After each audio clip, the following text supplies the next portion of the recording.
Nous, on adore Jésus-Christ. Branham est le prophète. Mais un prophète, il représente un âge. Ceux de Paul, pourquoi frère Branham n'a pas appelé les noms de tous les frères? Quand il est arrivé au-delà de l'idée du temps, ravi pour les anciens qui connaissent, ceux qui lisent, ils connaissent. Ravi, il est arrivé au-delà de l'idée du temps là-bas. Il n'a pas demandé où sont des frères, il a dit où sont ceux de Paul. On a dit, ceux de Paul sont de l'autre côté. Il dit, si ceux de Paul sont rompus, les miens, ceux de Branham aussi romperont. Il y a un alléluia. Yesu, Mwana Dawidi. Pourquoi on l'appelait Mwana Dawidi? Parce que David est un père. Tous les juifs devaient se référer à David. C'est pas la vérité? Voilà. Donc, revenons à la parole. Amen. Je me sens bien. Est-ce que je te sens bien? Amen. Que Dieu bénisse ton cœur. Amen. Bien aimé, le message est simple. Amen. Le seul secret, c'est l'obéissance. Il n'y a pas d'autre secret. On ne raisonne pas. On obéit, on demande à Dieu sa grâce, on avance. Abraham a commis beaucoup d'erreurs. Mais il ne douta pas par incrédulité au sujet de la promesse que Dieu avait donnée. Toi aussi, tu as beaucoup d'erreurs.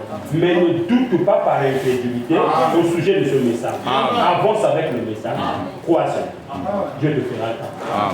Ce que je te dis, le jour là, tu vas me donner raison. Quand on va s'embrasser au ciel, tu vas passer au ciel. D'abord là-bas, tu seras ton frère, il n'est pas pasteur. Elle dit, oh mon précieux frère, tu avais raison. Amen. Que Dieu bénisse ton cœur. Donc, Frère Branham me dit, ce n'est pas parce qu'il parle en langue qu'ils sont sauvés. Non. Frère Branham dit, ce sont des absurdités. Il dit, j'ai vu des gens parler en langue et vivre avec la femme d'un homme. Si le Frère Branham dit, j'ai vu, c'est qu'il a vu. Amen. Parce qu'un jour, il avait vu ça dans des réunions pentecôtistes. Il y avait deux frères, un parlait en langue, l'autre interprétait les langues. Frère Branham dit, j'étais touché. J'ai dit, je suis au milieu des anges. Il faut même dire que, mais après, quand ils ont fini de donner le message qu'ils avaient donné était vrai. À tel point que les gens sont venus tous à la repentance par ce message. Mais après, il faut même dire que j'ai commencé à me promener dans l'allée. J'ai croisé le premier frère. J'ai dit, shalom mon frère, Dieu te bénisse. Ah, j'ai aimé vraiment que l'Esprit du Seigneur puisse vous saisir de parler en langue. Il faut même dire que Dieu m'a fait grâce de rentrer dans la vie des gens par un don. Et sans celle que je lui ai salué, je suis rentré en contact. Il faut madame dire que quand j'ai regardé sa vie, c'était un véritable chrétien. S'il y avait un chrétien, c'était bien ce monsieur-là. Il dit après, je me suis éloigné. Mais pour rentrer, j'ai croisé l'autre frère qui interprétait. J'ai dit, shalom mon bien-aimé, que Dieu te bénisse. Donc le monsieur-là a dit, es-tu le grand Branham, celui de l'église baptiste? Il faut madame dire oui. Depuis le jeune prédicateur baptiste, oui. Il faut même dire, oh, j'ai aimé quand l'Esprit de Dieu vous en saisit vraiment. Oui. Il faut même dire que quand j'ai commencé à rentrer en contact avec lui, j'ai compris que le frère était un hypocrite. Alors, Frère Branham, son cas était quoi? Frère Branham dit son cas était qu'il avait sa femme à la maison, mais il vivait encore avec une autre copine qui avait des cheveux noirs. Vous voyez les détails. Et Frère Branham dit, quand je lui ai dit ça, Frère Branham dit, il s'est courbé, il a pris la laine, il a fui. Il n'a pas voulu continuer à converser. Parce que quand je lui ai détaillé sa vie, est-ce que vous comprenez ça? Mais pourtant le Saint-Esprit était descendu sur son esprit et il a parlé en langue, il a donné l'interprétation. Alors Frère Branham dit que si vos signes sont que de parler en langue, vous n'entrez pas au ciel parce que ça vous trompera. Mais le signe distinctif, c'est la vie quotidienne, la comparer. Oh, dis Amen. Dis Amen. Compare ça à la parole. Bien, mais tu feras le progrès. Tu vas avancer. Est-ce qu'il y a un ennemi là-bas? Voilà, j'ai vu un homme qui parlait en langue. Et après, vivre encore avec la femme d'un homme. J'ai vu des gens parler en langue, sautiller, crier, comme s'il y avait le feu. Et ensuite aller faire des transactions malhonnêtes. Vous voyez cette transaction malhonnête? Quelque chose qui est contre la parole. Un chrétien ne fait pas des transactions malhonnêtes. Il faut même dire, voilà. Quelqu'un qui parle en langue, qui sautait, qui criait, mais après aller faire des transactions malhonnêtes. voler, dire des mensonges et tout. Comment pouvez-vous attendre à cela? Il faut même dire non, messieurs. Ils font partie de l'église. Ils sont diacres à l'église. Pieux au possible. Pensez-vous qu'ils achèteraient de l'essence le dimanche? Non. Mais le lundi, ils commettront quelques actions déloyales, dégoûtantes ou mesquines. Dieu habite dans le cœur. Tu comprends? Dieu habite dans le cœur.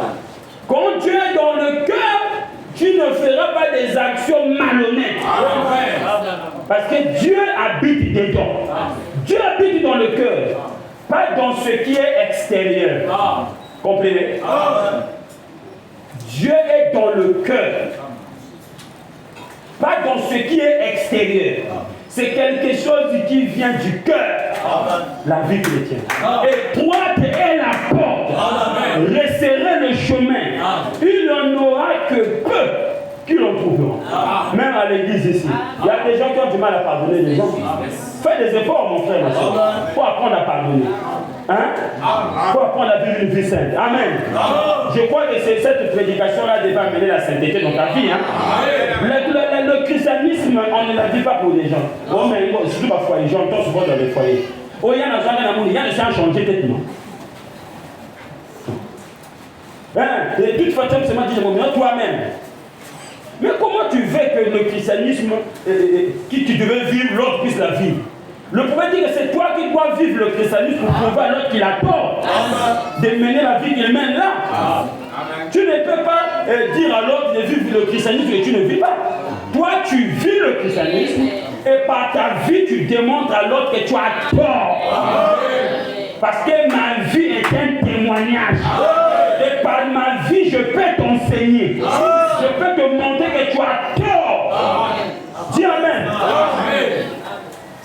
C'est pas la vérité? Voilà. Et toi, est la porte. Resserrez le chemin. Qu'il y aura que peu qui l'en trouvent. Ce qui arriva du temps de Noé, 8 sur millions. Ce qui arriva du temps de Sodome, 3 sur des millions. Il en sera de même à la venue du Fils de l'homme. Nous sommes à la venue du Fils de l'homme. Voilà. Vous voyez dans quel état de corruption nous nous trouvons? Nous sommes dans l'état de corruption. Le monde est corrompu, frère. Le monde d'aujourd'hui est dans la corruption. Le bien que quelqu'un peut faire, parfois on voit ça mauvais. Vous voyez dans quel état de corruption nous nous trouvons?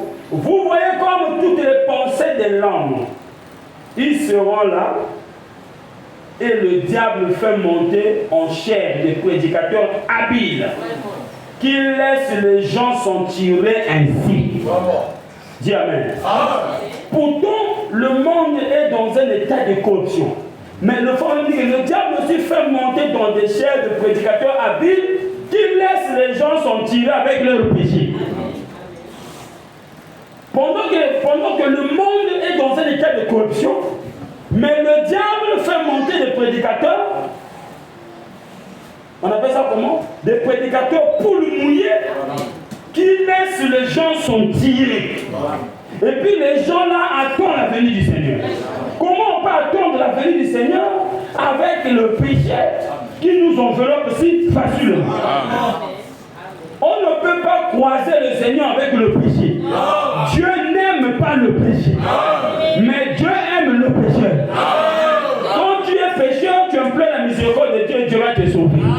Mais Dieu déteste le péché. Alléluia.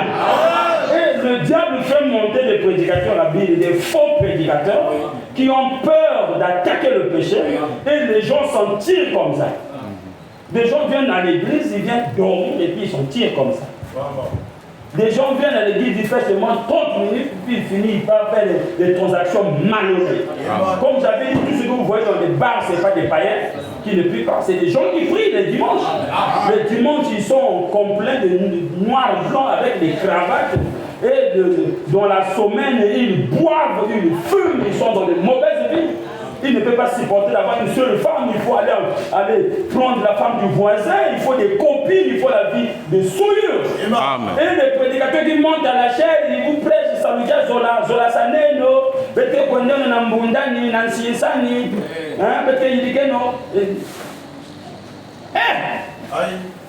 Un monde corrompu, on devait prêcher le message. Dis Amen. C'est pas raconter seulement les gens l'histoire de Marie et Joseph. À quoi Marie et Joseph vont nous aider? Il faut s'attacher aux promesses de notre jour. Amen. Celui qui croit en moi fera aussi les œuvres que j'ai faites. Un chrétien, sa vie doit être accompagnée de puissance.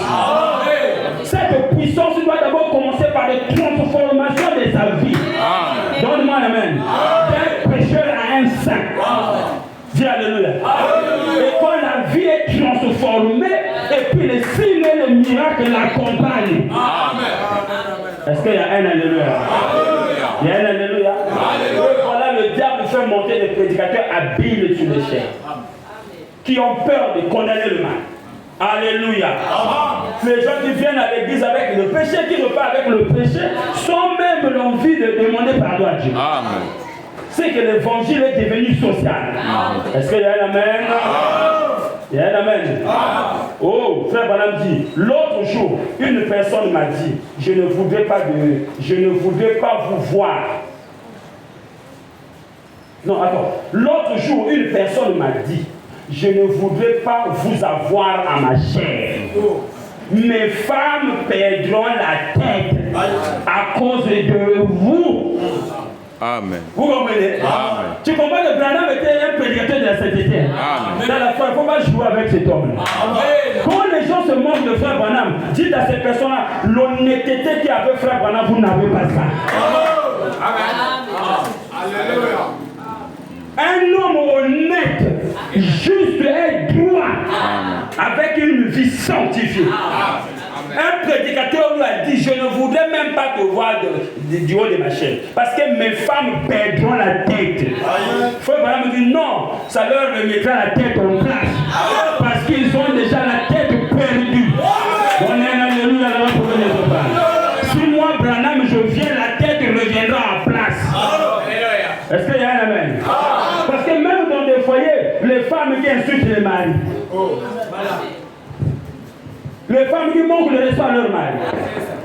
Si le mari dit non, on fait ceci. Non, moi pas comme ça.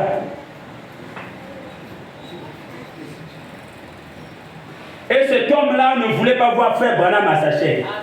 Parce que sinon les femmes là, elles perdent la tête. Parce que pour lui, ces femmes-là, ce sont ces bonhommes qu'il a eu sous son petit ministère. Il ne savait pas que c'est les brebis du Seigneur. Donne-moi un amen là. Frère Branham me dit, l'homme répondra pour sa femme. Et la femme répondra pour les enfants. Aujourd'hui, si nous avons des bébés noirs, des bébés violets, des bébés roses, des bébés bleus, des bébés verts, comment? C'est à cause de l'éducation. Les femmes ont raté l'éducation. C'est pas la vérité. Parce que la femme, elle est prédicatrice de l'évangile pour ses enfants. Donne un amen. Si les enfants ne connaissent que Bouba, ils connaissent que Kiriko, ils connaissent que Dora, mais ils ne connaissent pas Jésus. C'est à cause de la femme. Donne un amen. C'est elle qui devait enseigner Jésus aux enfants. C'est pas la vérité. Aujourd'hui, beaucoup de papas sont en train de payer. On vient nous casser la maison parce que l'enfant était cool. C'est pas ça? Il a dit, mais c'est pas moi, c'est pas toi, 50% de responsabilité.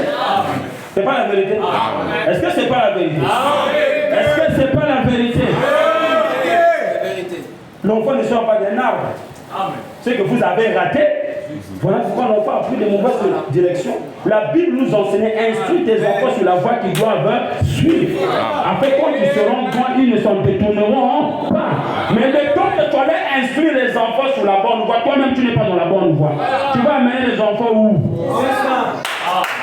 Pour les montrer la voie, pour connaître la voie. Est-ce que c'est pas la vérité? C'est pas la vérité? Et aujourd'hui, qui savait que les parents pouvaient payer comme ça? Personne. Ton enfant va couper quelqu'un le ventre qui a son bébé, une femme qu'on avait coupé là avec son bébé. On a camé la machette, le ventre est ouvert, le bébé est sorti. Bon. Le papa de ce voyou-là, de Koulounana, était chez lui à la maison. Assis, bien assis, parfois il entend seulement que ton enfant à toi a coupé quelqu'un. Ah, il m'a maman, papa. Ok. Les DGS fait venir, il a dit bon, Responsabilité partagée. Nangue pomper du fond. Nangue qu'on a bout na maternité. Mais nous, on ne vous tape pas. Parce qu'on vous tape, vous allez taper les ABC. On casse seulement la maison à laquelle vous avez pompé cette grossesse-là. C'est comme si on ne vous paye pas, vous êtes devenu de gros centaires des enfants incapables de les éduquer. Donnez la main là-bas. L'église aussi a une partie de responsabilité. Est-ce qu'il y a un alléluia? Il y a un alléluia. Et on voit les gens. On laissait les maisons, ni mettre papa, tu me savais. Non, quand tu coupais les enfants des autres, tu étais content. Tu ne sais pas que tu as une part de responsabilité. La vérité. Instruis les enfants sur la voie qu'ils doivent suivre. Mais si tu laisses les enfants suivre les commandos, les Jackie Chan, les Papa Mugondo, les Rambo, les enfants deviendront qui? Des Rambo, des commandos, et c'est ça. C'est pas la vérité? Et les enfants feront produire ce qu'ils ont appris. C'est pas ça? Un enfant déjà qui peut aller au cinéma sans que le parent sache, c'est que le parent perdit la reprise. Moi j'ai tapé Elena là, je l'ai chicoté l'autre jour là. Elle est là, elle joue le tape, elle est grande, je l'ai chicotée. Parce que j'ai entendu qu'elle est partie au grand marché. Tu n'as pas le droit d'aller au grand marché sans que ta maman t'amène ou ton voix. C'est ça. Amen. Oh, pas nous dire pasteur, oh, Kouiza. Mon gars, il y a bien. Mais tu as chaud. Bon, déjà aujourd'hui, tu vas réfléchir. Oh, on m'a dit penser à le bonheur là-bas. Non. Il y a une partie de bonheur, une partie de dureté. Dis Amen là-bas. Parce que nous, les papas, on a une part de responsabilité. Aussi longtemps, ils sont encore chez moi, c'est des enfants. Je ne sais pas quoi là, ils ont monté un nous avons bagagé du bacamo chumbo bien. Si même vous pouvez aller nous passer le mandat, ok c'est bon, venez pour aller nous bagamo venir. Mais aussi longtemps ils sont chez moi, c'est des enfants. Il y a un amen. Les autres fois, on dit, oh papa, moi t'as l'air de me sourire, on va passer. Vous n'avez pas sourire. Nous on va pas lâcher le diable détruire nos enfants. Donne un amen. Nous serons sauvés, nos enfants seront sauvés. Voilà. Frère Bonham me dit, si vous éloignez le chicotte à la maison, vous détruisez les enfants. Chez toi, les enfants sont des biscuits. Mes enfants, c'est des biscuits salés. Va le suivre. Un jour, tu seras sur la mer. Je vais comprendre le Cameroun. Mon ami. C'est toi qui me dis ça, mais oui. Parce que tu as arrêté le débit. Moi, on a commis les gens caca. Tu vas encore faire quoi? C'est comme Ali dans notre quartier. Le pauvre, il est déjà pour lui mort par son âme. Maman a tellement pompé des enfants, beaucoup dans les années d'éducation unique. L'enfant est devenu young. Avec des ceintures à la maison, des ceintures, c'est pas où il faut trouver des ceintures là. La maman te dit, sors, il est sale, sors de la maison, sors. La boula maman bata. Bah, maman est bata aussi table. Bah, qu'elle ta maman, ah, mais pour le monde, n'a pas. Mais au sani. L'enfant se dit qu'il devient un taureau. Même les grands frères, déjà il a giflé maman, le grand frère père d'y aller toujours. Il dit, ah, il y a un homme qui là. Le grand frère est venu, il voulait faire ce petit grimace là. Il soulève le pied pour que le petit frère tombe. Le petit frère enlève le pied. Petit, mais le pousse une gomme. Et il regarde comme ça. Le pousse une gomme. Et les gens du quartier. Ouais. Éducation ratée dans une famille. Les gens contents. Le quartier. Alida.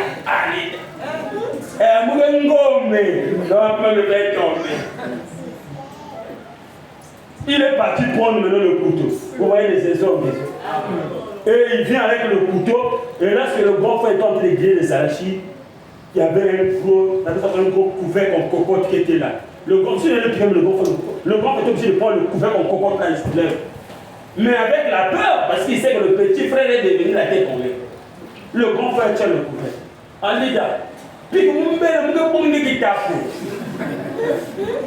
Alida réfléchit, c'est une belle heure, la tête de tape, le combat était terminé. Et l'autre frère est parti appeler la police. Il est parti appeler la police et la police est venue. Dès qu'il a vu la police, il a couru.